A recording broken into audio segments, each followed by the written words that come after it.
Okay.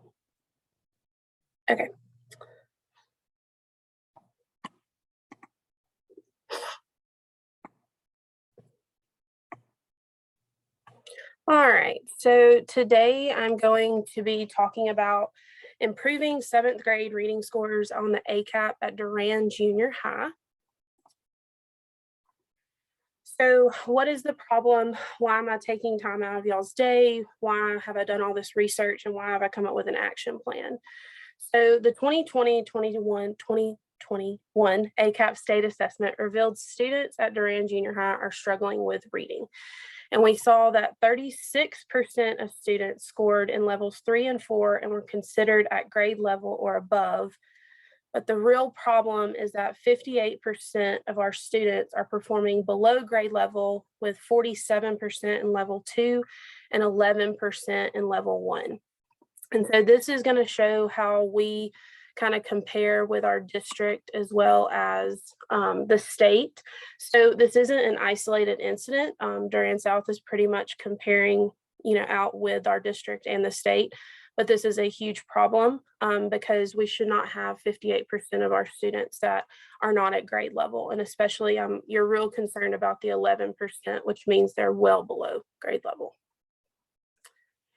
So how does Durand Junior High School compare with other schools in the area? So in 2018, 2019, we were looking at performance series and global scholar data because ACAP wasn't given. And I've compared Durand Junior High with Moody Junior High and Zora Ellis Junior High. Now, any scores that I share with y'all today will of course be from when we were just 7th grade, and then these other schools have multiple grades, but it still shows that there is some reading proficiency problems within our school as well as schools around us. So we on this in 2018, 2019, we're at 47.29%, and you can see that level breakdown. And then Moody Junior High was about 45% and Zora Ellis was 26%. Compared to 2020, 2021, which is ACAP data. So there's a shift from data because, as we know, ACAP was given for the first time in 2021. And then there's a missing years due to COVID. But we have seen a decrease in reading proficiency. Not a crazy decrease, but a decrease nonetheless, because now we're at 35, about 36%. And then the reading proficiency at Moody, they actually increased to 51, and Zora Ellis stayed about the same. They went down a little bit, but they're at 22, almost 23%. So you can see that reading proficiency is not only a problem with our school, but definitely schools around us, because even though Moody says that they're at 51%, that means that only half of their kids are reading at grade level, which is not good enough, for me. So the hypothesis, what are we going, to do with this action plan? What am I taking time for? The percentage of 7th grade students at Durand Junior High School that meet reading proficiency on the ACAP state test will be increased by weekly vocabulary intervention and advisory classes and reading intervention classes. So I'm going to spend most of the time today talking about the advisory class, the vocabulary intervention, and the reading intervention is just where Mary Jane as the counselor takes those kids that were labeled as level 1, needing like a lot of support in 6th grade, and they will actually go to a reading intervention class. All right, definitions, a lot of y'all know these, of course, but I'm just going to go over them. So ACAP stands for Alabama Comprehensive Assessment Program. It is, of course, the online assessment that we use as the state to, to level mastery. The levels of the ACAP, level 1 is need support, level 2 is on track, which me and Katie had talked about how the on track sounds like they're good, but they're really not. I think they're using more positive language, but level 2 is below grade level. And then level 3 and 4 are considered prepared, level 4 being really prepared. Anytime you see Global Scholars Test or Performance Series, that's just a standardized test that provided scaled scores. And of course, we use that throughout the year, but that was how we got our state data prior to last year, the year before last. Tier 2 vocabulary is what I'm going to talk about today. And Tier 2 words are those academic vocabulary words that are used in our content area. Marzano teaching strategies. So Marzano identified 9 high yield instructional strategies, and this comes from the A+ training that I have received, and that's where we're going to get this data from and how I'm going to do the vocabulary intervention. And then, hold on. Okay. And then anytime you see advisory class, that's just going to be the lunch class at Durand Junior High School that we're going to use this time to do the vocabulary intervention. All right, so when you're doing this action research, it has to be backed, obviously by research. So I had to look at 6 articles, and these are just kind of overviews of what I learned from each one. When I was looking at, what do we need to improve? A lot of what you need to improve in order for them to do better on standardized tests is reading comprehension.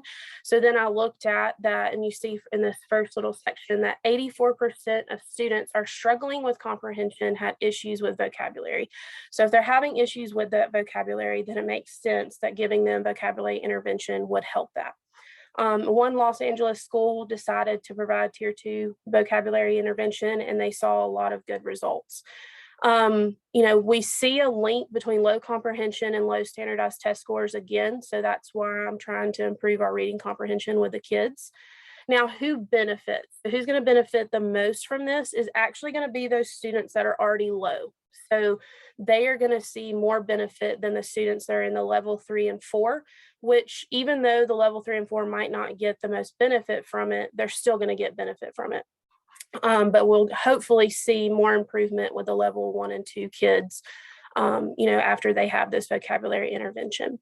You also want to make sure that when we're providing this intervention, that it is not surface level, but it is, deep learning of the vocabulary terms, and that we're using Tier 2 vocabulary words because they seem to be the most beneficial.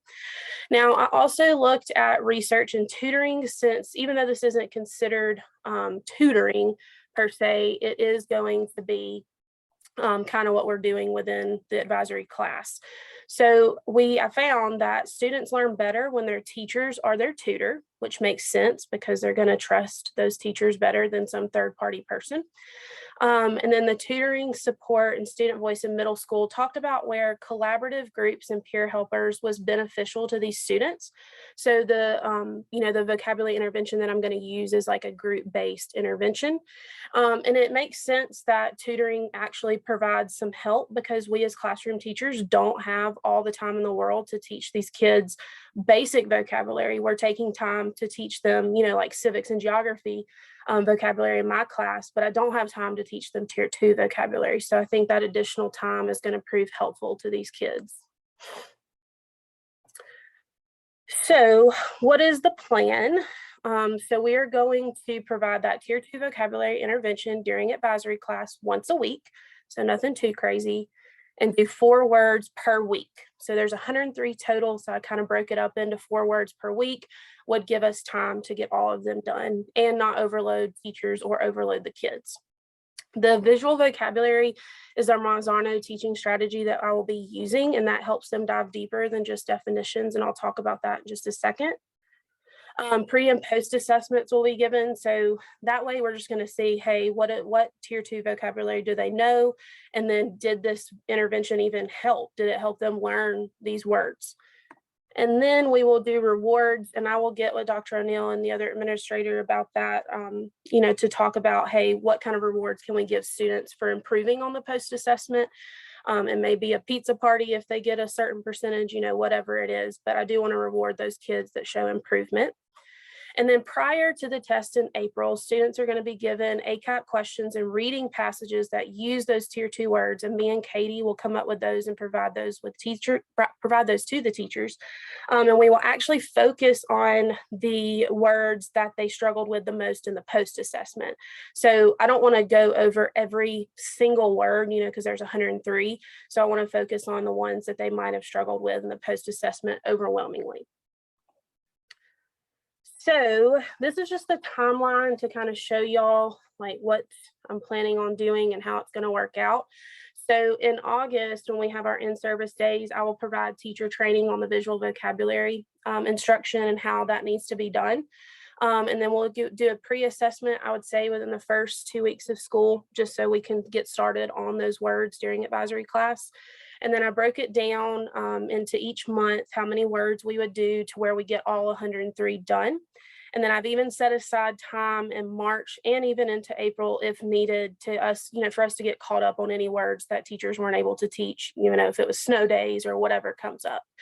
They'll have a post assessment, then we'll do the rewards, and then they take the ACAP test in April. And then the data will be analyzed, of course, the following school year when ACAP data is released.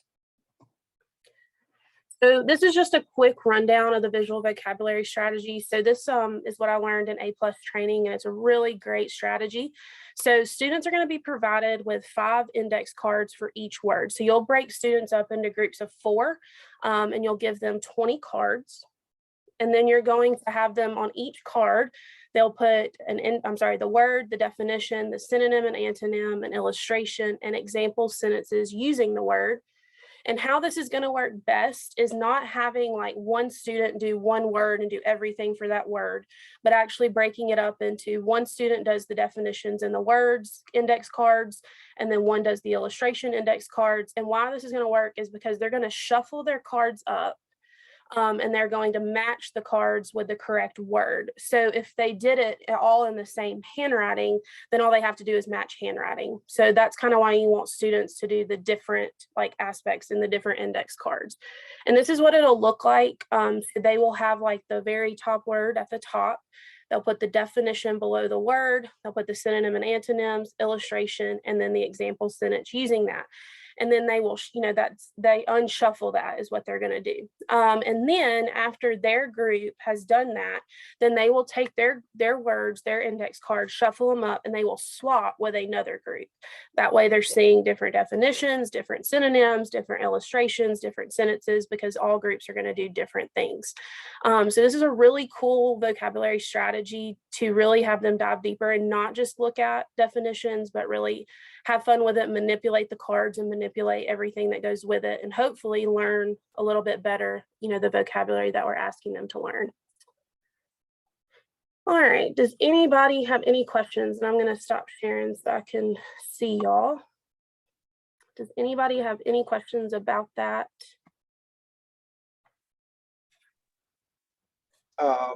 Ms. John, just clarify one thing on the note cards that the students will do. You said the students will make the note cards. Did I hear correct? Yes, sir. Okay. Any other questions? All right, so that is all that I have for y'all today. I appreciate y'all coming on and listening to my whole spiel. And I look forward, I'll see y'all in August. Thank you.